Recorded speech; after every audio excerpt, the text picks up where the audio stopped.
नमो तस्स भगवतो अरहतो सम्मा सम्बुद्दस्स।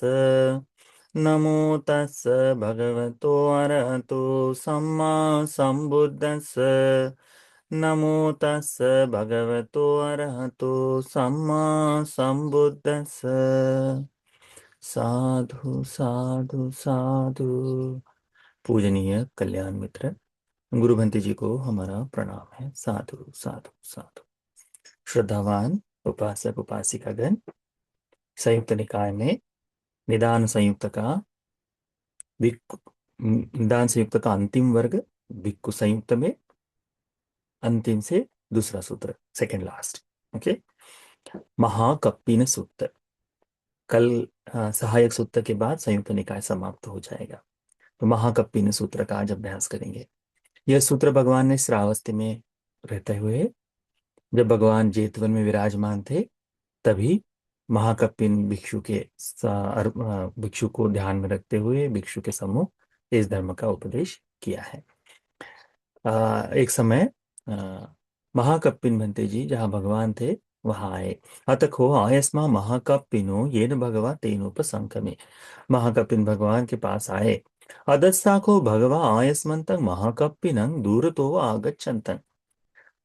महाकपिन भंते जी को आता हुआ भगवान ने दूर से ही देख लिया। ठीक है। दूर से ही देखकर जो भिक्षु सामने बैठे हुए थे उन भिक्षुओं को दिस्वान भिक्षु आमंत्रित से देखकर भिक्षुओं को आमंत्रित किया और भिक्षुओं को कहा, पश्यतनु तुम्हें भिक्षवे। भिक्षुओं, क्या तुम्हें ये दिखाई दे रहा है? एतं भिक्षुं आगच्छतं, कि यह भिक्षु आ रहा है। ओदातं, सफेद रंग का, बिल्कुल यानी गोरे चिट्टे थे। ठीक है। तो बिल्कुल श्वेत रंग के तो बिल्कुल गोरे से, तनुकांग, बिल्कुल रुजु दिखने वाले शरीर से, बिल्कुल हाँ। और तुंग नासिकिंग नासिकांग, उनकी नासिका वगैरह बिल्कुल सीधी, यानी नए नक्शे से बिल्कुल तेज लंबी नासिका उनकी थी। ठीक है। तो सुंदर जो भिक्षु तुमको आता हुआ दिखाई दे रहा है? तो भिक्षु लोग उत्तर देते हैं, हाँ भगवान। एवं भंते, हाँ भगवान। भगवान बुद्ध जी भिक्षुओं को कहते हैं, एसो को भिक्खवे भिक्खु महिद्धिको महानुभावो। भिक्षुओं, ये जो महाकप्पिन भिक्खु है, ये रिद्धिमान, महाबलशाली, महाअनुभाव संपन्न है, कहते हैं। न च सा समापत्ति सुलभ रूपा, या तेन भिक्खुना असमापन्न पुब्बा। ये ऐसे समाधियों को, ऐसे समापत्तियों को, ऐसे ध्यान को, ऐसी जगह को अभी पहुंच चुके हैं जहां पहुंचना सुलभ नहीं होता, जहां पहुंचना आसान नहीं है। इस दुनिया में सबसे मुश्किल कोई चीज है, वह है मुक्ति को पाना। ठीक है। इस दुनिया में मुक्ति सबसे कठिन कार्य है ना। तो जो सुलभ न हो, न च सा समापत्ति सुलभ रूपा, ये जो सुलभ नहीं है, ऐसे धर्म को उन्होंने ज्ञात किया है, कहते हैं।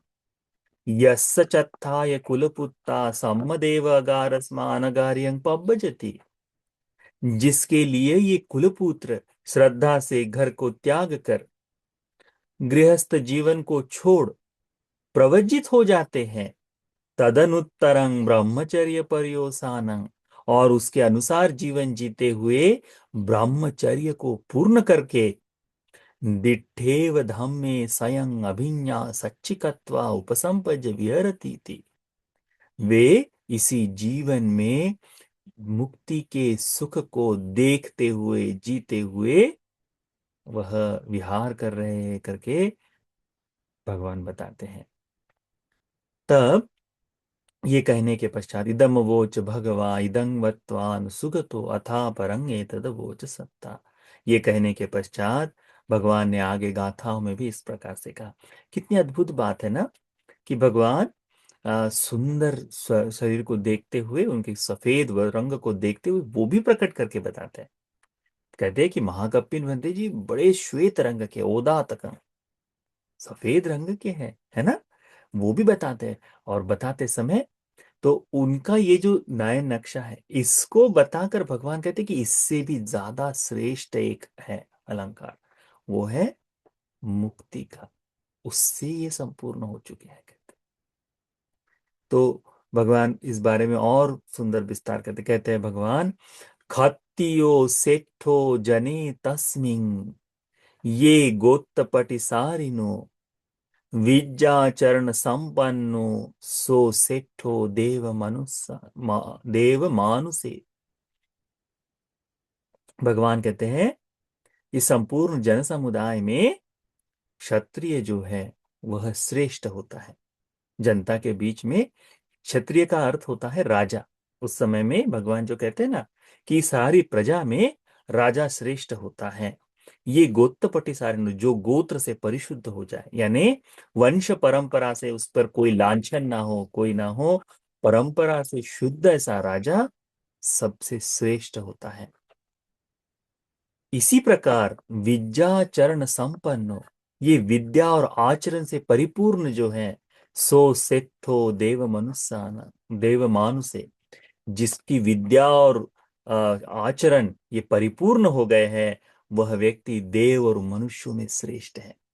यानी केवल मनुष्यों में, उस गोत्र में, उस कुल में, उस जहां का वो राजा है, उसमें वह क्षत्रिय सबसे श्रेष्ठ हो सकता है। परंतु जो विद्या और आचरण से संपन्न है, वह सभी देवताओं का भी पूजित है, मनुष्यों का भी पूजित है। उन सब में वो श्रेष्ठ है कहते हैं। फिर भगवान कहते हैं, दिवा तपति आदित्यो रत्ति माँ भाति चंदिमा सन्नद्धो खत्तियो तपति झाई तपति ब्राह्मणो अथ सब महोरत्ति बुद्धो तपति तेजसाति। भगवान कहते हैं, दिवा तपति आदित्यो, दिन में सबसे अधिक प्रकाशमान क्या है? सूर्य है। सबसे अधिक तेज किसका होता है? सूर्य का होता है ना। हम चाहे कितना भी लाइट लगा ले, पर सूर्य के प्रकाश के सामने सब लाइट बंद हो जाते हैं। दिन के समय में हैलोजन लगा लो बाहर, कुछ फर्क पड़ेगा नहीं। कितनी अग्नि जला लो, धुआं दिखेगा, अग्नि नहीं प्रकट होती ऊपर। तो दिन में सबसे प्रकाशित, सबसे चमकदार जो है, तपने वाला है, आदित्य है, यानी सूर्य है।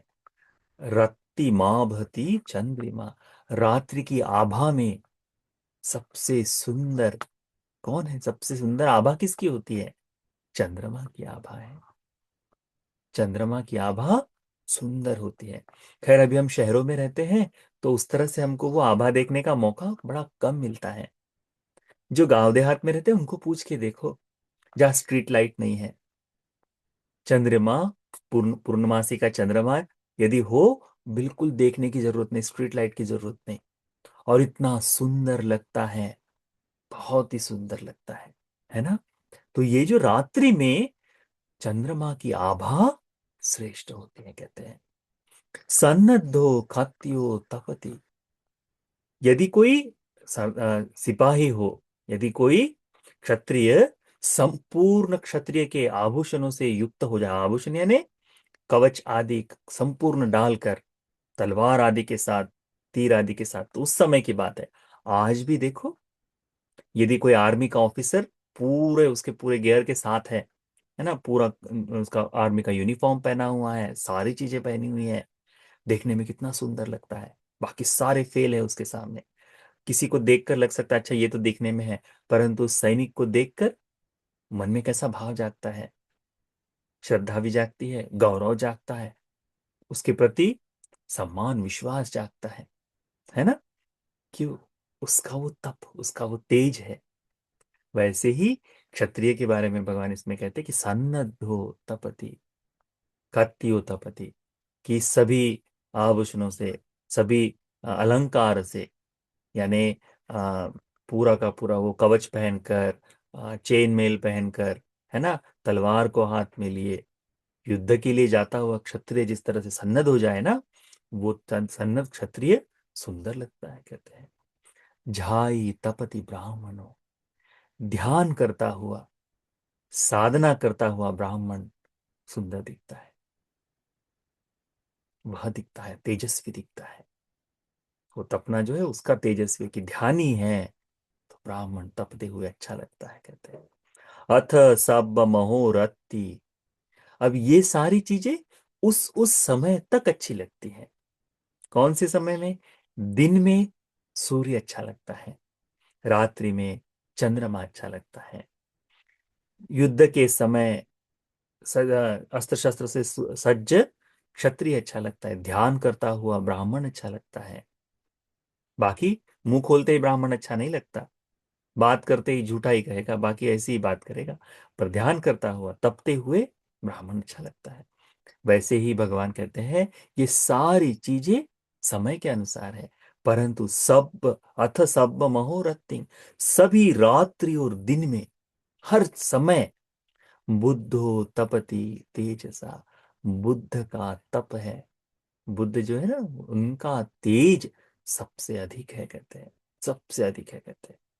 यानी सूर्य के से भी अधिक, चंद्रमा से अधिक, क्षत्रिय से भी अधिक, तपने वाले ब्राह्मण से भी अधिक, सबसे श्रेष्ठ बुद्ध का तपना है, सबसे श्रेष्ठ बुद्ध का तेज है करके भगवान बुद्ध जी बताते हैं। तो इसमें ये जो विद्याचरण संपन्न है, केवल एक भिक्षु के बारे में, भगवान के बारे में नहीं कहा है, वो वह धर्म के बारे में कहा है। तो हमको उसको ध्यान में रखना चाहिए। इस तरह से भगवान महाकपिन बंते जी की प्रशंसा करते हैं, संघ की प्रशंसा करते हैं, है ना। तो इस सूत्र को याद रखो। महाकपिन सूत्र में हमको देखने को मिला कि महाकपिन बंते जी वर्ण से सुंदर, साथ साथ में ध्यान से, अंतर्मन से भी निर्मलता से परिपूर्ण है, इसीलिए भगवान उनकी प्रशंसा करते हैं और ऐसी गाथाएं बताते हैं कि व्यक्ति कहाँ कौन से समय में सुंदर दिखता हो, तो उसमें सबसे तेजस्वी जो है बुद्ध ही है, तेजस्वी जो है बुद्ध पुत्र है, प्रकाशित होते हैं, है ना।